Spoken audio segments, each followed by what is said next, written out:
En 2050, on estime que la population mondiale atteindra 10 milliards de personnes sur Terre.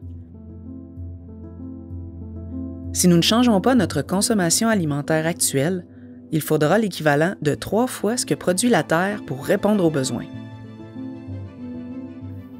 Chaque année, le jour du dépassement de la Terre, qui correspond à la date à partir de laquelle l'humanité a consommé l'ensemble des ressources naturelles que la planète est capable de produire en un an, recule chaque année. Cette date correspond au moment où l'empreinte écologique de l'humanité excède la capacité de la Terre à se régénérer. En 2023, le jour du dépassement de la Terre s'est produit le 2 août, comparativement au 2 octobre en 2005. Après cette date, nous puisons dans les réserves écologiques de la Terre, contribuant ainsi à la dégradation de l'environnement, à l'épuisement des ressources naturelles et à l'accumulation de gaz à effet de serre dans l'atmosphère. La croissance démographique rapide accentue également la pression sur nos ressources alimentaires, et la consommation de viande a un impact majeur sur l'environnement et les écosystèmes. L'élevage industriel de poissons et d'animaux pour la viande contribue directement à la déforestation, à la pollution de l'eau, aux émissions de gaz à effet de serre, à l'utilisation intensive des ressources et à la perte de la biodiversité. Ainsi, nourrir une population mondiale de 10 milliards d'humains d'ici 2050 nécessitera des changements significatifs dans nos pratiques alimentaires et agricoles. Et ces changements, ce sont maintenant qu'il faut les mettre en place, car les défis liés à la sécurité alimentaire seront nombreux. Alors, est-ce possible de nourrir le monde sans dévorer la planète? Aujourd'hui, on va tenter de comprendre comment fonctionne notre système alimentaire mondial, ses impacts sur notre planète et s'il sera toujours viable en 2050.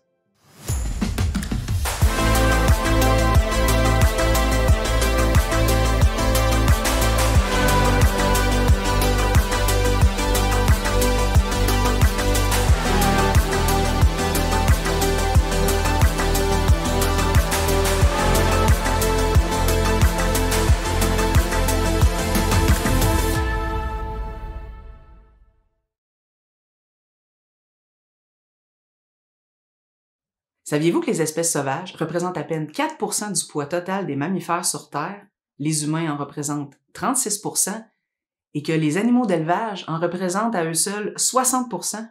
Que seulement 29 % du poids total des oiseaux sur Terre est constitué par les espèces sauvages, tout le reste, ce sont des volailles d'élevage.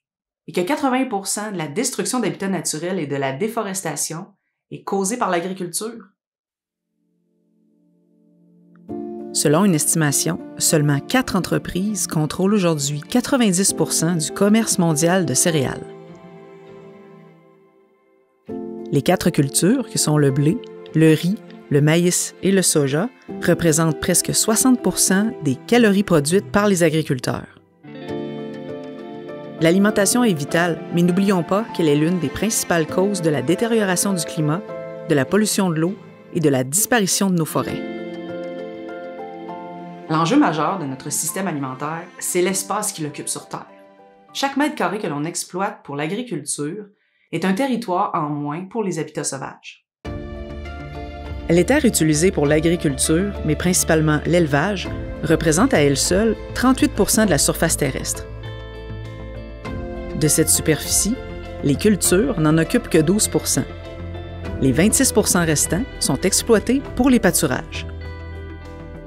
Si la consommation de viande et de produits laitiers disparaissait et que nous adoptions à la place un régime 100 % d'origine végétale, nous aurions besoin de beaucoup moins d'espace pour les terres agricoles.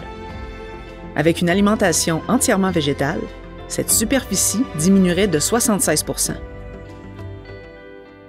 Et l'agriculture elle-même est menacée par les dommages environnementaux auxquels elle a contribué. Pour assurer notre résilience alimentaire, il faudra drastiquement diminuer notre consommation de protéines animales et revoir notre système alimentaire d'ici 2050.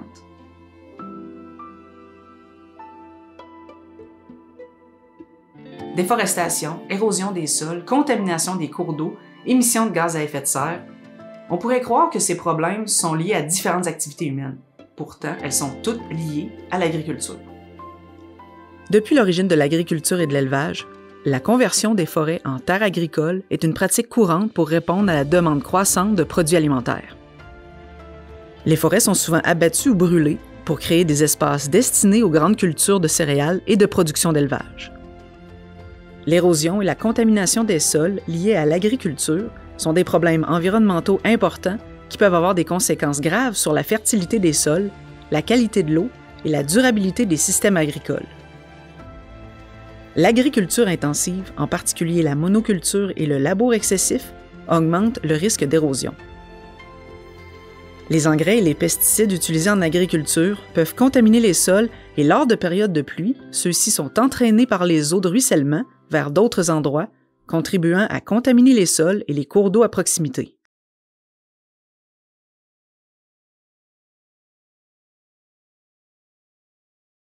La consommation quotidienne de viande, particulièrement de viande rouge et transformée, représente un danger pour notre santé. Maladies cardiovasculaires, diabète de type 2, cancer, résistance aux antibiotiques, les études scientifiques ont toutes démontré la même chose.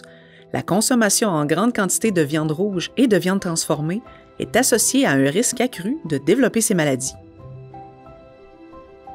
Bien que la viande soit une source importante de protéines, de fer et d'autres nutriments essentiels, une surconsommation de viande est donc associée à plusieurs problèmes de santé et un risque accru de mortalité.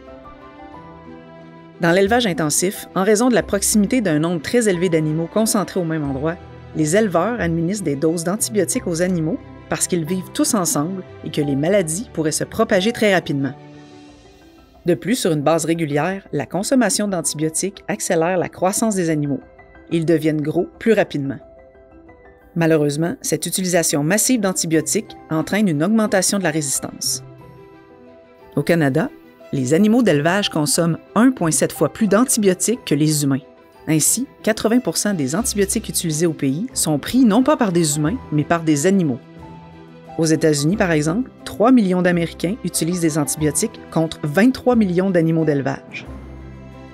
En donnant une dose quotidienne d'antibiotiques, on génère bien souvent le phénomène inverse.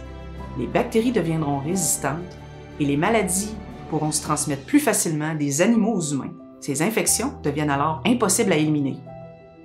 Aucun autre aliment n'est autorisé à être en vente porteur de pathogènes. C'est tolérance zéro, sauf pour la viande.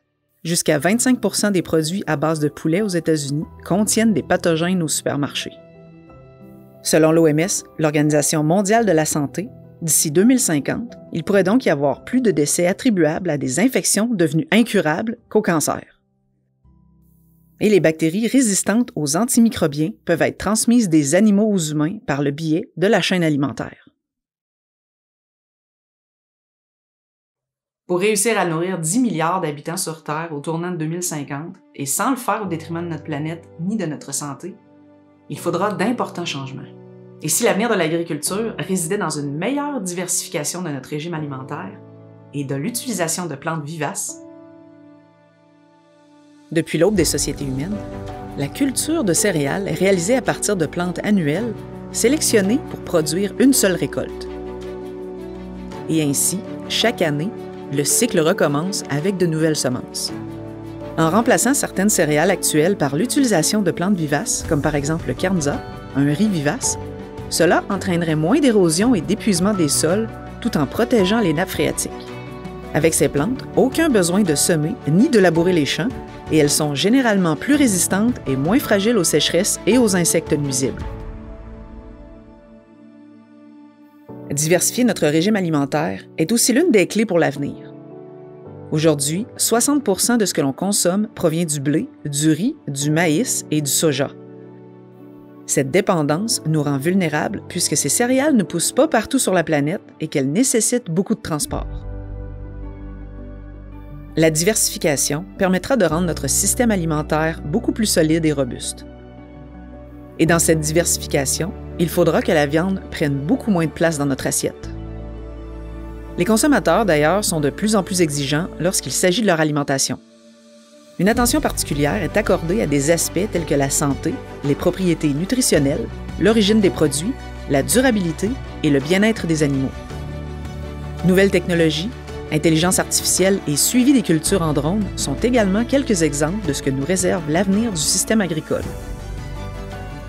Pour nourrir le monde sans dévorer la planète, l'agriculture du futur devra donc être plus productive, plus diversifiée, être davantage en harmonie avec les écosystèmes naturels et occuper moins d'espace.